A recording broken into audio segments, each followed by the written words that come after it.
ناظرین، سلطان احمد ثانی کی وفات کے بعد سلطان مصطفیٰ ثانی 1695 سے 1703 تک سلطنت عثمانیہ کے تخت پر بیٹھا رہا۔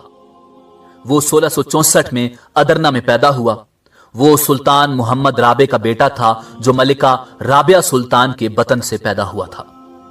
اس کے دور اقتدار کا سب سے افسوسناک واقعہ ایک معاہدہ تھا جس سے سلطنت عثمانیہ کے زوال کا نقطۂ آغاز سمجھا جاتا ہے۔ اس معاہدے کے نتیجے میں ہنگری سلطنت عثمانیہ کے دائرہ اختیار سے نکل گیا۔ اپنے دور اقتدار کے آخری ایام میں مصطفیٰ نے سلطان کے اختیارات کو بحال کرنے کی کوشش کی جو 17ویں صدی کے وسط میں اس وقت سے علامتی حیثیت اختیار کرتے جا رہے تھے جب محمد رابع نے اپنے انتظامی اختیارات صدر اعظم کو دے دیے تھے۔ مصطفیٰ نے وفادار عثمانی گھڑ سواروں تیمار کو استعمال کیا مگر وہ منصوبہ ناکام ہو گیا اور اسے تخت سلطنت عثمانیہ سے ہٹا دیا گیا۔ اس واقعے کو تاریخ میں واقعہ ادرنہ کے نام سے جانا جاتا ہے۔ اسی سال سلطان مصطفیٰ ثانی توپکاپی محل استنبول میں انتقال کر گیا۔ مصطفیٰ ثانی نے 2 شادیاں کی جن میں سالیہ سلطان کے بطن سے محمود اول اور شہسوار سلطان کے بطن سے عثمان ثالث پیدا ہوئے۔ مصطفیٰ ثانی کی وفات کے بعد احمد ثالث خلافت عثمانیہ کی باغ ڈور سنبھالنے والا سلطان تھا۔ وہ 30 یا 31 دسمبر 1673 کو بلغاریہ کے ایک قصبے میں پیدا ہوئے اور 1 جولائی 1736 کو وفات پائی۔ انہوں نے 1607 میں پیدا ہونے والی عائشہ سے شادی کی۔ وہ سلطان محمد رابع کا بیٹا تھا۔ سلطان محمد رابع نے یونان کی ملکہ رابعہ سے شادی کی تھی جو والدہ سلطان احمد ثالث تھی۔ ناظرین، سلطان احمد ثالث کے بعد محمود اول 1730 سے 1754 تک خلافت عثمانیہ کے سلطان رہے۔ وہ 2 اگست 1696 کو ادرنہ محل میں پیدا ہوئے اور 13 دسمبر 1754 کو توپ کاپی محل کے مقام پر وفات پائی۔ وہ مصطفیٰ ثانی کے بیٹے تھے اور ان کی والدہ سلطان سالیہ سلطان تھی۔ انہوں نے حاجہ علی جناب نامی ایک عورت سے شادی کی تھی۔ سلطان محمود اول کے بعد عثمان ثالث سلطنت عثمانیہ کے سلطان تھے۔ عثمان ثالث نے 1754 سے 1757 تک حکومت کی۔ ناظرین، عثمان ثالث 2 جنوری 1699 کو ادرنہ محل میں پیدا ہوئے۔ وہ محمود اول کے چھوٹے بھائی اور مصطفیٰ ثانی کے بیٹے تھے اور ان کی والدہ سلطان شہسوار سلطان تھی۔ انہوں نے لیلا نامی ایک خاتون سے شادی کی تھی۔ سلطان عثمان ثالث نے معمولی درجے کی تعلیم پائی اور جوانی سے ہی برے کاموں میں مبتلا ہو گیا۔ اسے شطرنج سے دلی رغبت تھی۔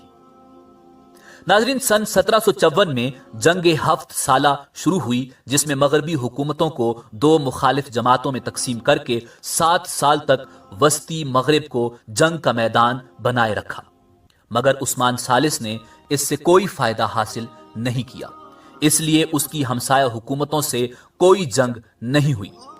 سلطنت کے اندرونی نظم و نسق کا سلسلہ اسی طرح چلتا رہا جو اس کے پیشرو کے دور میں تھا۔ سلطان عثمان ثالث نے 58 سال کی عمر میں 30 اکتوبر سن 1757 کو توپ کاپی محل استنبول میں وفات پائی۔ ناظرین، سلطان عثمان ثالث کی وفات کے بعد سلطان مصطفیٰ ثالث 1757 سے 1774 تک خلافت عثمانیہ کے سلطان رہے۔ وہ 18 یا 28 جنوری 1717 کو ادرنہ محل میں پیدا ہوئے اور 21 جنوری 1774 کو توپ کاپی محل استنبول کے مقام پر وفات پائی۔ وہ سلطان عبد الحمید اول کے بھائی اور احمد ثالث کے بیٹے تھے اور ان کی والدہ سلطان امینہ مہر شاہ سلطان تھی۔ انہوں نے جنیوا کی مہر شاہ نامی ایک خاتون سے شادی کی تھی جس سے ان کے 2 بیٹے سلیم اور محمد اور 5 بیٹیاں تھیں۔ ان کی وفات کے بعد سلطنت عثمانیہ کے 27ویں سلطان کا نام سلطان عبد الحمید اول تھا۔ سلطان عبد الحمید اول کا دور 1774 سے 1789 تک رہا۔ ناظرین، عبد الحمید اول نے اپنی زندگی کے ابتدائی 43 سال کا بیشتر عرصہ حرم میں گزارا۔ سلطان بغاوت کے خطرے کے پیش نظر شہزادوں کو حرم میں قید کر دیا کرتے تھے، انہوں نے اپنی ابتدائی تعلیم والدہ رابعہ شرمی سلطان سے حاصل کی، جنہوں نے عبدالحمید کو تاریخ اور خطاطی کے علوم سکھائے۔ حرم کی مقید زندگی گزارنے کے باعث عبدالحمید اول ریاستی معاملات پر کوئی گہری نظر نہیں رکھتے تھے اور اس طرح مشیروں کے رحم و کرم پر رہ گئے۔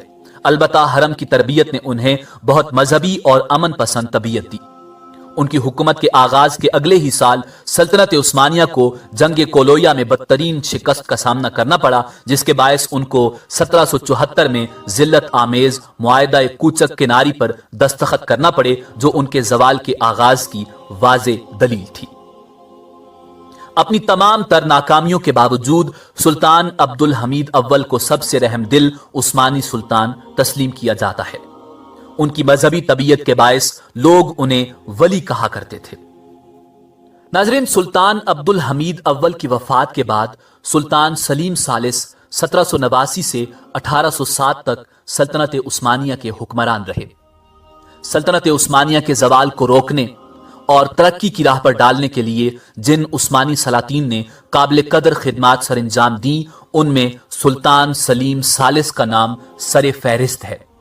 سلطان سلیم ثالث اور میسور کے ٹیپو سلطان کا زمانہ ایک ہی تھا۔ انہوں نے تعلیم عام کرنے اور جدید علوم کی اشاعت کی کوشش کی۔ ان کے دور میں فن جنگ سے متعلق کتابوں کا فرانسیسی زبان سے ترکی زبان میں ترجمہ کیا گیا۔ بری اور بحری فوجوں کو نئے سرے سے منظم کیا گیا اور نئی تنظیم سازی کو نظام جدید کا نام دیا گیا۔ فرانسیسی انجینئرز اور توپچیوں کی مدد سے توپ ڈھالنے کے جدید طرز کے کارخانے قائم کیے گئے۔ جاگیرداری نظام اصلاحات کی راہ میں بڑی رکاوٹ تھا۔ سلطان سلیم ثالث نے جاگیرداری نظام بھی مکمل ختم کر دیا۔